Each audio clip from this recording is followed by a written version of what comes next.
جان کی بازی 1965 کی جنگ کے دوران ان جانبازوں کی کہانی ہے جنہوں نے اپنے وطن کے لیے اپنی جان کا نذرانہ پیش کر دیا۔ ویڈیو پورا دیکھیے گا اور چینل کو سبسکرائب کر دیجیے گا، شکریہ۔ جان کی بازی۔ میرے جوانوں، یہ سینکڑوں ٹینک اگر آگے بڑھ آئے تو لاہور پہ انڈیا کا قبضہ ہو جائے گا۔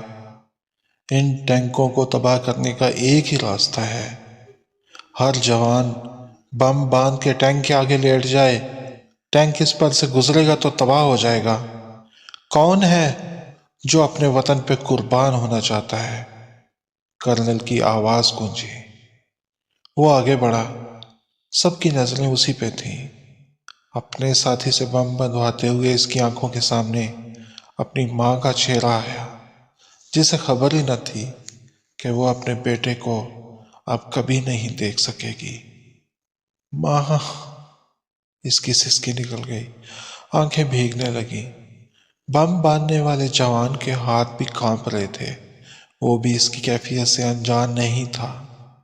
جانتا تھا کہ جن ماؤں کے جوان بیٹے ان سے بچھڑ جاتے ہیں ان کے دلوں پہ کیا گزرتی ہے۔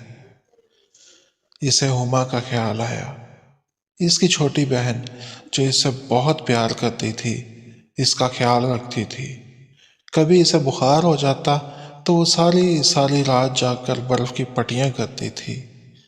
وہ بھی بہت سارا وقت اس کے ساتھ گزارتا تھا، اس کے لیے تحفے لاتا تھا، اسے بہت پیار کرتا تھا۔ ہما کتنا روئے گی، اپنے بھیا کو کتنا یاد کرے گی۔ پھر اس کی منگیتر رافیہ بھی تو تھی جو اسے رخصت کرتے ہوئے رو پڑی تھی۔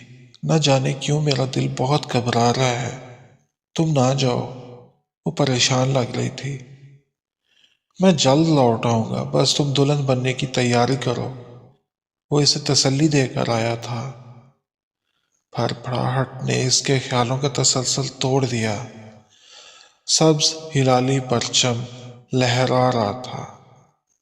ٹینک آگے بڑھتے چلے آ رہے تھے، اور بھی کافی سارے جوان بم بندھوا رہے تھے۔ اس کے ابو بھی وطن کے لیے شہید ہوئے تھے۔ ماں کو فخر تھا کہ وہ ایک شہید کی بیوی ہے، لیکن پھر بھی اکیلے میں چھپ چھپ کے وہ روتی تھی۔ میرے جانے سے ماں اور اکیلی ہو جائے گی، پہلے ہی روتی ہے، اب ہر وقت مجھے یاد کرتی رہے گی۔ لیکن یہ وقت عمل کا تھا، اسے ثابت کرنا تھا کہ اس مٹی کے لیے وہ اپنی جان بھی دے سکتا ہے۔ وہ بم بندھوا کے ٹینک کی طرف بھاگ پڑا۔ اس کے ابو خون آلود وردی پہنے بازو کھولے مسکراتے ہوئے اسے اپنی طرف بلا رہے تھے۔ ابو، میں آ رہا ہوں، آپ کے پاس آ رہا ہوں۔ وہ بھاگ رہا تھا، آنسو اس کے رخساروں پہ پھسل رہے تھے اور ہونٹوں پہ کلمہ تھا۔ ٹینک کے آگے لیٹتے ہوئے اسے اطمینان تھا کہ اب اس کا وطن محفوظ ہو جائے گا۔ اس نے آنکھیں بند کر لیں، منظر بدلنے لگے۔ اسکول میں اس کا پہلا دن تھا۔ چھٹی کے وقت وہ ڈرا سہما کھڑا انتظار کر رہا تھا ابو کے آنے کا۔ ابو کو دور سے آتے دیکھ کے بھاگتا ہوا ان سے لپٹ گیا۔ ابو، مجھے گھر لے جائیں۔ ماں کمرے میں اس کے بیڈ پہ بیٹھی اسے یاد کر کے رو رہی تھی۔ ہما اس کی تصویر ہاتھ میں پکڑے سکتے کے عالم میں تھی۔ رافعہ دیوانگی میں اپنی چوڑیاں توڑ رہی تھی۔ اسے اپنی چھٹی سالگرہ یاد آئی۔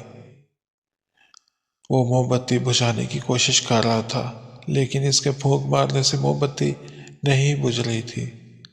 سبھی مسکرا رہے تھے اس کی کوشش پہ۔ ابو نے پھونک مار کے موم بتی بجھا دی۔ ہر طرف اندھیرا چھا گیا۔ اس نے آنکھیں کھول دی۔ آخری منظر دیو کا ٹینک کا تھا جو اس پہ گزرنے والا تھا۔ ایک زوردار دھماکہ ہوا، ٹینک کے ساتھ ساتھ اس کے جسم کے بھی پرخچے اڑ گئے۔